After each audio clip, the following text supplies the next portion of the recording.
Salut et bienvenue dans ce tutoriel qui va être consacré à Doctrine 2, qui est la suite du précédent, et dans lequel nous allons voir comment valider nos données, puisque précédemment nous n'avions que soumis des données à la base de données sans les valider, et donc sans vérifier qu'elles sont correctes, et qu'elles correspondent à ce qu'on attend. Entre temps, j'ai fait un petit CSS très rapide, histoire qu'on ait un petit peu de structure dans notre page et que les images ne débordent pas de partout. Et donc, c'est parti. On va aller voir ce qui se passe du côté du contrôleur, donc, pour valider les données. Alors, ça va se passer à ce niveau-là, et on va utiliser quelque chose de relativement simple. On va demander à Symfony de vérifier que le formulaire est valide. Donc pour ça, on n'a rien de plus simple, on dit if form is valid. Du coup, s'il est valide, on fait tout ça. C'est-à-dire qu'on va enregistrer dans la base de données et rediriger vers la page d'accueil. Sinon, donc là, vu qu'il y a un return, je suis pas obligé de mettre un else. A priori, sinon, en fait, on va juste réafficher le form. Et comme je vous l'avais dit dans le précédent tutoriel, ici, vu qu'on bind la request avec le form, on se retrouve ici avec les valeurs déjà dedans. Sinon, le isValid va également ajouter les messages d'erreur s'il y en a besoin. On va aller tester ça dans le navigateur. Donc souvenez-vous, slash ajouter. Voilà, ça fait pas très joli le design que j'ai mis, mais on va faire avec. Donc admettons qu'en titre je mette des espaces. Alors le navigateur lui il va rien y voir, il va être content. En URL je vais mettre un truc bidon comme ça. Si je fais valider,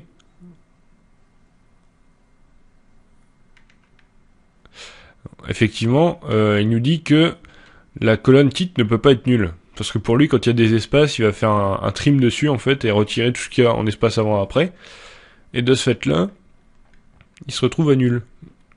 Donc, pour éviter ça, on va aller rajouter des contraintes dans notre entité. Donc, vous voyez que l'entité, elle va vraiment servir à plein de choses. Et donc, pour pouvoir tester tout ça facilement, on va aller use une classe de Symfony. Donc dans les composants, donc component, voilà, et ensuite on va aller dans validator, hop, et dedans on va aller dans constraints. Donc ne vous trompez pas, il y a un constraint sans S. Nous, celui qui nous intéresse c'est avec le S parce que c'est le package qui va comprendre toutes les classes dont on va avoir besoin. Et généralement on va l'appeler assert, comme assertion. Donc ça veut dire que ce truc-là doit toujours être vrai pour que notre objet soit valide.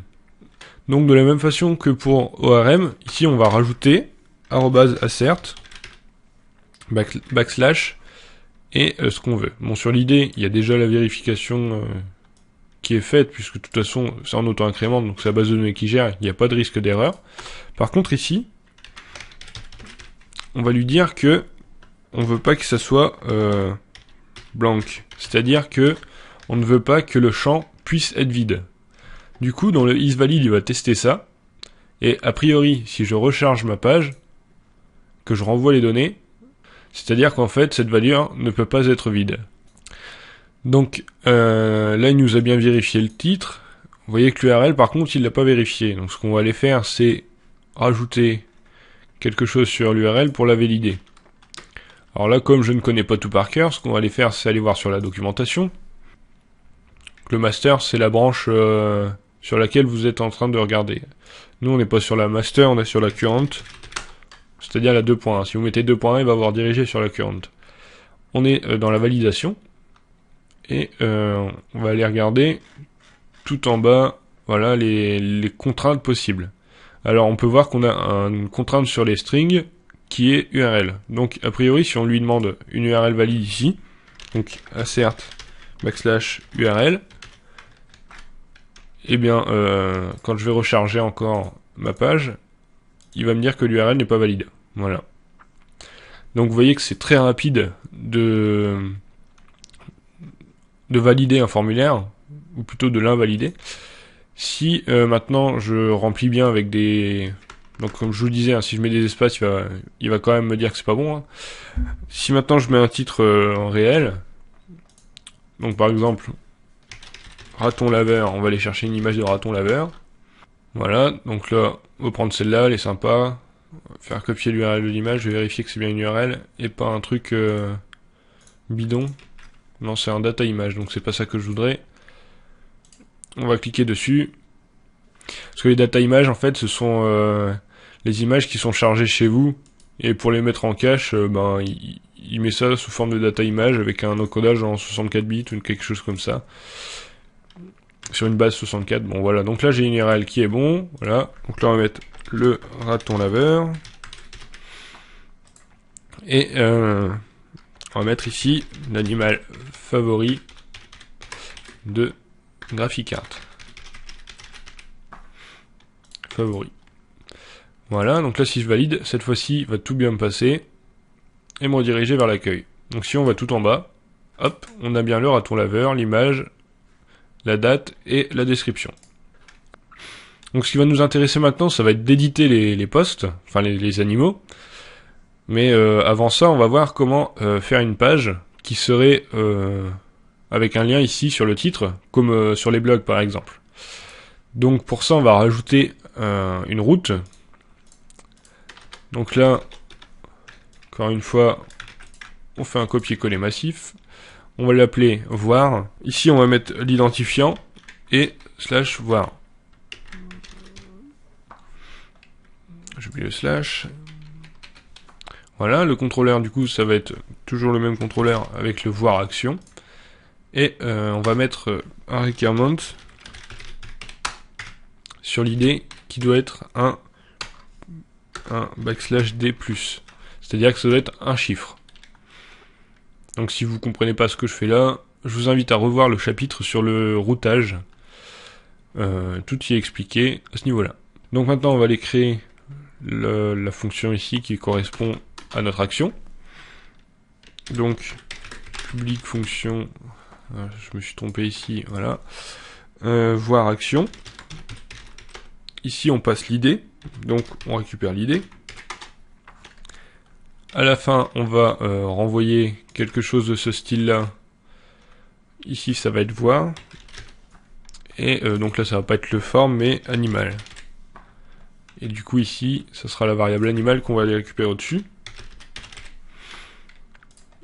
Donc là, on va faire à peu près le même principe qu'au-dessus, là. On va récupérer l'entity manager. Et plutôt que de faire un find all, eh bien, on va aller faire un find by ID. Et normalement, si on fait ça et qu'on donne l'ID de l'objet, il devrait nous retourner dans l'animal l'animal qui correspond à cette idée. Donc ce qu'on va aller faire, c'est modifier la vue de l'index pour ajouter des liens sur les titres. Ici. href égale. Et là, on va utiliser le pass après. On va rajouter un title qui va être exactement la même chose que dans le titre, hein, parce qu'on n'a pas vraiment d'autre chose. On va mettre voir et puis ici animal.titre et ici on va mettre le pass et la route c'est tuto animaux voir et il faut lui passer l'id qui va être le animal.id.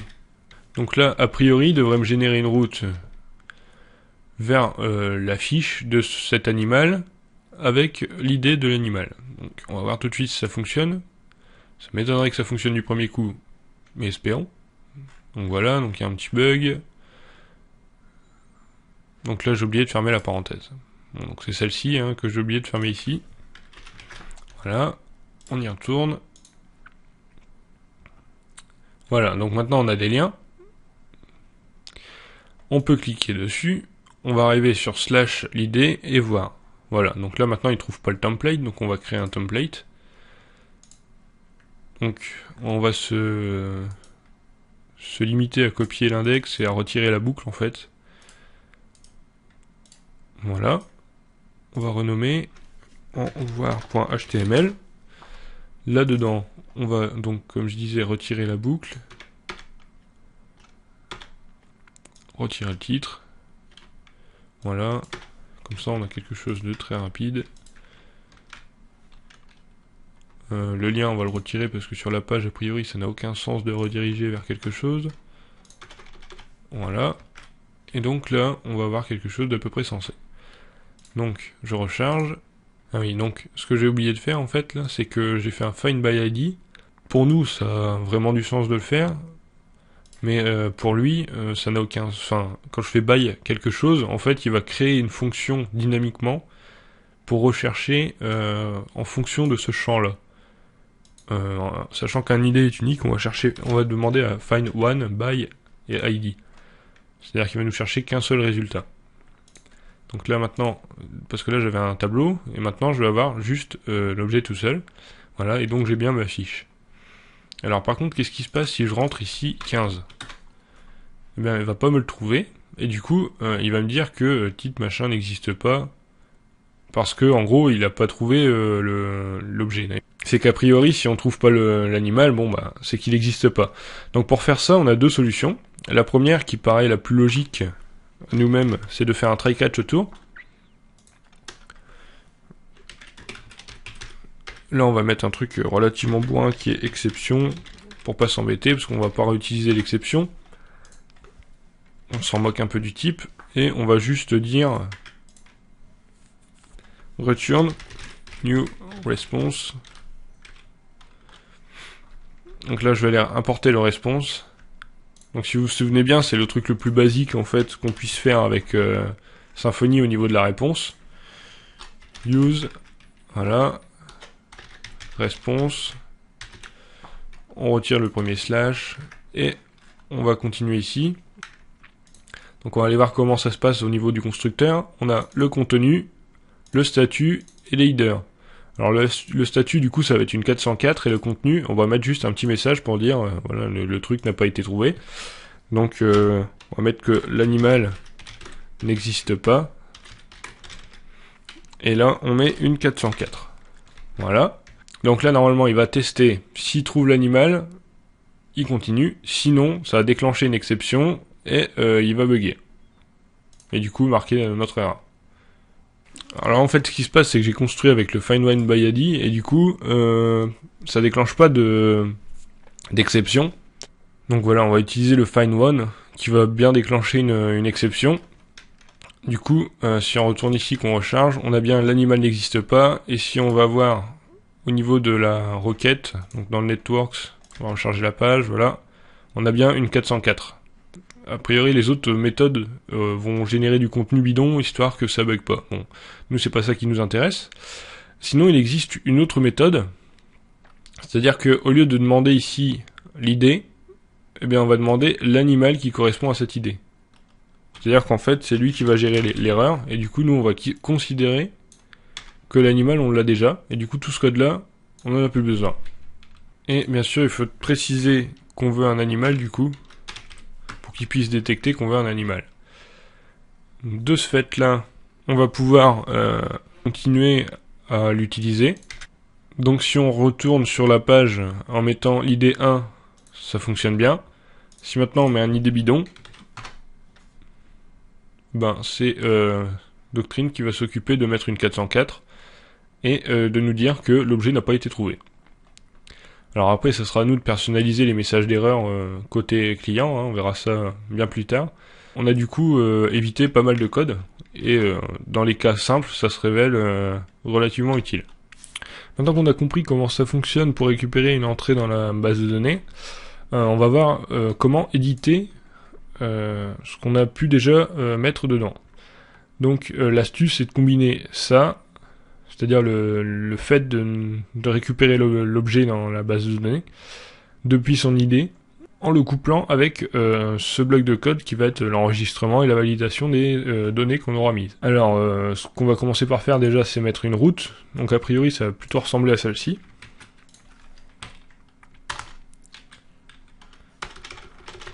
Voilà. Et on va mettre ici éditer. Ici éditer. Et encore une fois éditer. L'idée, ça va bien être un chiffre qu'on va vouloir récupérer. Et derrière, dans le contrôleur, on va récupérer le ajouter. Et donc mettre ce paramètre avec le type. Comme ça, on va directement récupérer l'objet sous la forme... on va directement récupérer l'entité remplie des données qui sont déjà dans la base de données. Ou une erreur sinon, comme ça on n'a pas besoin de le gérer. On récupère l'entity manager. Du coup ici, on ne crée pas un nouvel animal parce qu'on l'a là. On retire. On va créer effectivement le formulaire avec le type du formulaire en le remplissant avec ce qu'on a eu ici. Et donc après ça fonctionne pareil, du coup on a créé un formulaire, on va vérifier la requête, si c'est un post on verra plus tard, sinon on affiche le formulaire. Donc là ce qu'on va faire c'est qu'on va rajouter un petit paramètre, parce que pour le moment on n'a qu'une vue ajoutée, donc on va rajouter une variable action qui va juste contenir ajouter ou éditer. Ça évitera juste d'avoir deux vues pour la même chose, sachant que le formulaire est strictement identique. Donc ce qu'on va faire ici, c'est qu'on va passer action éditer. Voilà, et au niveau de l'ajout, donc c'est celui-ci, on va mettre ajouter. Je réindente un petit peu tout ça. Voilà. Donc maintenant, on va travailler à ce niveau-là. Alors qu'est-ce qui se passe quand on va poster? On va binder la request, on va récupérer ce qui se passe dans le form, on vérifie que le formulaire, ce qu'on a pu changer, est toujours valide. Dans la $A, on va récupérer les données du formulaire, on va persister les données et faire un flush. Alors quand on persiste et que il y a déjà un ID dans l'objet, ça veut dire qu'en fait il est issu de la base de données, et du coup il va savoir que c'est pas un insert mais bien un update. De ce fait là, on a strictement la même structure ici au niveau de l'enregistrement. On récupère les données, on persiste, on flush. Derrière ça, on fait toujours la même redirection. Quoi qu'ici, on va plutôt rediriger vers la page voir maintenant qu'on l'a. Et on va peut-être faire de même d'ailleurs au-dessus. Donc tuto, donc j'ai supprimé animaux, j'aurais pas dû. Animaux, voir. Donc on va voir et donc je vais indenter un peu tout ça aussi pour qu'on y voit un peu plus clair. Ici, on va mettre un tableau avec le paramètre ID. Et derrière ça, on va mettre l'ID donc issu de l'article, donc à getID. Hop, voilà. Et ici, on fait un petit coup d'indentation, histoire que ça soit bien lisible. Donc là, on ferme bien le redirect. Voilà. Maintenant, on a donc une redirection vers la page qui vient d'être éditée, en fait. Et on va aller tester ça de suite. Donc, le premier article, on sait qu'il est valable. Hein. Donc, si on va sur voir, on va l'avoir. Voilà. Et si maintenant, au lieu de voir, je fais éditer, eh bien, il me remplit le formulaire avec ce que j'avais déjà. Donc là, si je rajoute un tag mise à jour, par exemple, donc je vais agrandir un petit peu le champ et rajouter un petit détail. Et très mignon, voilà. Voilà, si j'enregistre, il va m'avoir fait les modifications et il devrait me rediriger vers la page voir, normalement. Ah oui, alors là, le problème que j'ai, c'est que, en fait, c'est pas bon ce que j'ai fait. Au niveau de la vue, j'ai ici fait ajouter, mais du coup, l'action, faudrait aussi mettre ça dynamique. On va plutôt faire une autre vue, parce que sinon, ça va être vraiment complexe. Renommer, éditer. .html. Donc là c'est un petit peu embêtant à ce niveau là hein, parce que vu que les URL tout ça change, on peut pas vraiment faire des choses dynamiques, on est obligé de faire des copier-coller en fait. Donc du coup on peut retirer la variable action et on va optimiser un petit peu tout ça. Donc là du coup le path il a besoin de l'id. Donc l'id ça va être le article animal pardon .id. Voilà. Donc là, on va retourner modifier du coup le template ajouté. On va changer ici pour ajouter et ici pour ajouter. Voilà. Donc maintenant, on retourne dans le contrôleur. On va aller retirer le action qui ne sert plus du coup. Sachez que vous pouvez mettre des paramètres en plus, hein, même s'ils sont pas utilisés dans votre vue, ça gênera pas. Hein. C'est juste histoire de pas avoir des paramètres qui servent à rien et de s'y retrouver après. Donc oui, tout à l'heure je disais, on va rediriger vers la page voir plutôt que la page avec toute la liste. Comme ça, on va vraiment retomber sur le truc qu'on a rempli. Donc maintenant, on peut vraiment retourner sur éditer. Donc là, je suis sur ajouter, donc je me suis trompé dans la vue à afficher. Donc là, ajouter, ici, éditer. Faut bien changer ici aussi. Voilà. Donc cette fois-ci, je devrais tomber sur la page d'édition. Alors, la variable n'existe pas, donc effectivement, pour récupérer l'idée, ça va être un petit peu plus complexe que ça. En plus du formulaire, il va falloir que je passe l'animal ou l'idée. Moi, j'ai préféré passer l'idée. Pour le moment, en tout cas. Et en fait, on va faire un get idée. Voilà, donc du coup, là, on va envoyer à la vue l'identifiant. Et de ce fait-là, on va pouvoir changer dans notre vue ici. On va pouvoir recevoir un identifiant et pouvoir le passer au pass pour qu'il puisse savoir de quel animal il s'agit actuellement. Donc là, cette fois-ci, ça devrait être bon. Alors, getID sur un non-objet. Alors effectivement, j'ai appliqué le A sur...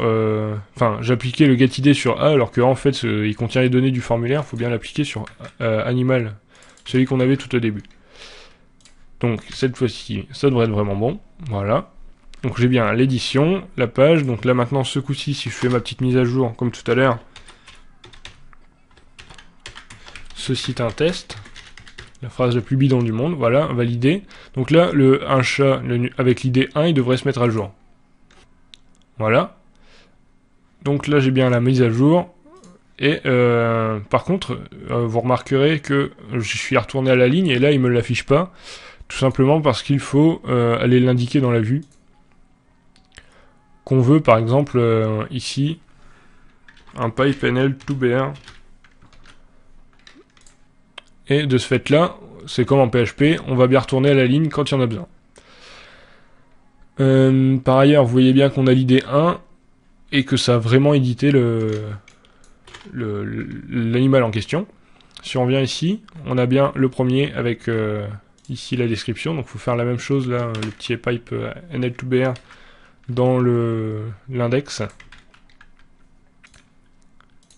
Voilà. Comme ça, on aura quelque chose d'uniforme. Voilà qui est bon.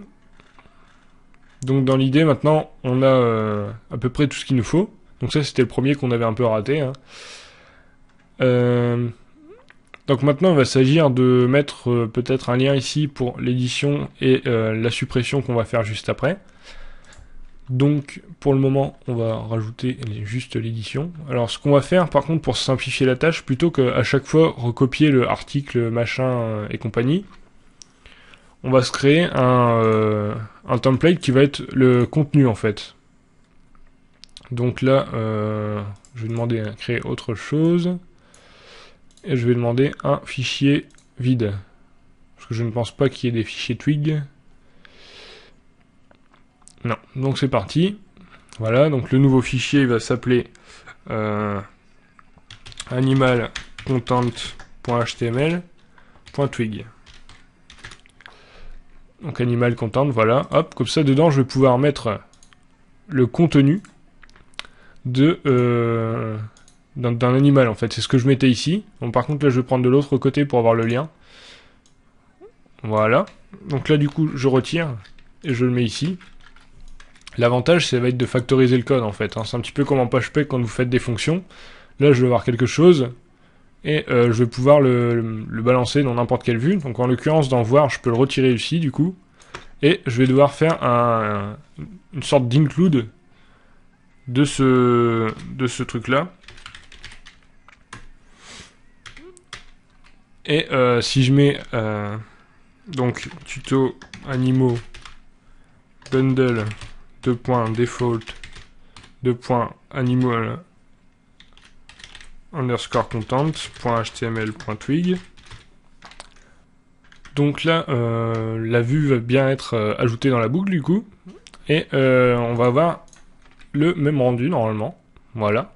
Par contre, ce que j'aimerais bien, c'est que quand on soit ici, il n'y ait pas le lien. Et bien pour ça, on va injecter une variable ici, en disant with, et là je vais lui balancer les variables que je souhaiterais envoyer à la vue qui va être incluse, mais cette variable n'est pas encore connue ici. Donc je vais faire par exemple link, que je vais mettre à true ou à false selon ce que je veux. Ici, je suis dans la boucle donc je veux le lien, de l'autre côté je ne veux pas le lien. Donc théoriquement en faisant ça, voilà, je devrais récupérer ici dans content, voilà, je vais pouvoir afficher le lien ou pas en fonction de cette variable là. Donc là ici je fais if, donc là non c'est pas ça, c'est ça, voilà, if si link, du coup je vais afficher comme je l'ai fait là, sinon je vais retirer le lien, donc là je vais mettre le indif, et je vais dupliquer cette ligne, qui est relativement longue d'ailleurs, voilà, et je vais retirer tout ce qui concerne le lien, voilà. Donc là, normalement, du coup sur la page où on voit, il ne devrait pas y avoir le lien, et donc en fait ce qui se passe c'est que dans le voir ici, j'ai oublié de mettre à false. Donc forcément ça m'affiche toujours le truc. Donc là, normalement, j'ai pas de lien, voilà. Et sur ma liste, j'aurai bien un lien. Bon là c'est plus la petite aparté pour Twig. Vous voyez que c'est relativement simple de faire des petites conditions comme ça. Et surtout on a factorisé notre code. Et du coup, en l'occurrence je voudrais rajouter un lien d'édition. Plutôt que de le faire deux fois dans le voir et dans l'index, je vais le faire directement ici. Alors ça va se passer, je pense que je vais le mettre, ouais, voilà, ici. Pour le moment, on fait aucune gestion des droits, donc en gros là, on va faire un truc relativement peu sécurisé. Tout le monde va avoir le droit de supprimer ou éditer un animal. Donc là, je vais mettre admin -animal, voilà. Voilà, j'ai mon animal ici. Je vais mettre ici deux liens. Donc un qui va rediriger vers un qui va être vers l'édition. Donc l'édition, ça va ressembler fortement au voir comme toujours. Éditer, voilà. Et title, donc on va mettre tout simplement éditer cet animal. Et ici enfin, on va mettre éditer. La suppression on verra après, pour le moment on n'a pas la route, donc ça va faire des bugs sinon. Donc là en théorie, voilà, je suis sur la page globale, je devrais avoir un lien, voilà, édité. Si je vais là, je devrais le retrouver au même endroit.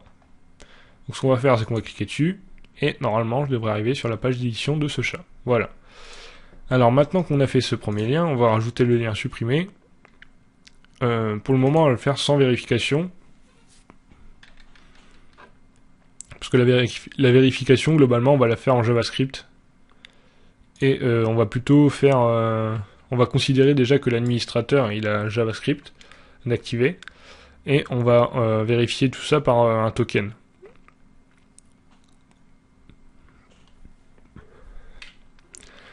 Donc là tout de suite, on va se balader dans le routing. On va aller rajouter supprimer. Voilà.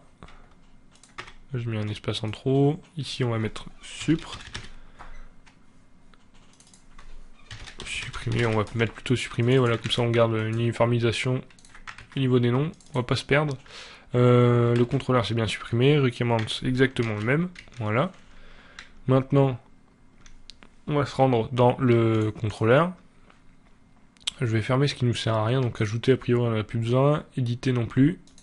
Voir c'est fait vu qu'on a cette vue là, et index c'est pareil.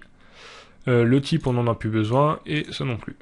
Donc voilà, on va se reconcentrer sur cette partie là, et on va faire la suppression. Alors la suppression, ça se rapproche un petit peu de ça et un petit peu de l'édition. On va rajouter une fonction publique qui va être supprimer action, qui va, comme en dessous, prendre animal. Et la première chose à faire, c'est de récupérer l'entity manager, puisqu'on va bien sûr en avoir besoin. Donc c'est toujours la même chose, ça. Et dedans, on va aller dire à l'entity manager de remove de la base de données notre entité. Donc là, en l'occurrence, c'est animal. Voilà. Donc ce qu'il va faire là, donc c'est en SQL ce qu'on aurait fait avec un delete from animal where id égale machin. Voilà. Donc pareil, on n'oublie pas le flush. J'ai oublié le EM. Et une fois qu'on aura supprimé notre élément de la base de données, je vais rediriger l'utilisateur vers la page d'accueil. Return, voilà, this, generate URL, voilà. Et ici, je mets tuto, underscore, animaux, et ensuite underscore, homepage. Donc, a priori, ici, devrait nous rediriger vers la page d'accueil. Donc, on va aller tester ça. On va rajouter, donc on a notre route ici. Je vais copier le nom de cette route. Je vais ici changer pour ajouter un lien en dessous. Donc, je vais stocker ici le lien pour le moment. Voilà. Je vais dupliquer cette ligne. Je vais également changer ici. En gros, ici, je vais mettre supprimer, voilà. L'animal ID, c'est exactement ça. Ici, on met supprimer au lieu d'éditer. Et ici, également. Voilà, donc pour le moment, on va faire simple. Hein. On va se rendre à nouveau ici. On devrait avoir, voilà, un deuxième lien. Et si on fait supprimer cet article... Alors oui, en fait, là, l'erreur que j'ai ici, hein, c'est parce que j'ai oublié de mettre ici un redirect. J'ai généré l'URL, mais j'ai pas dit qu'il fallait rediriger vers cette URL-là. Donc, redirect, voilà. Et cette fois-ci, ça devrait bien fonctionner. Et du coup, il va normalement me rediriger, voilà. Donc là, il le trouve plus, vu que je l'ai supprimé. Donc je vais essayer sur un autre. Donc voilà, j'ai encore un chat, une souris, un Mickey, un raton laveur. Je vais supprimer une souris, voilà, je fais supprimer, je devrais revenir sur la même page sans la souris du coup. Voilà. Et si on va consulter dans la base de données, hein, juste pour vous confirmer que ça fait effectivement ce qu'on voudrait.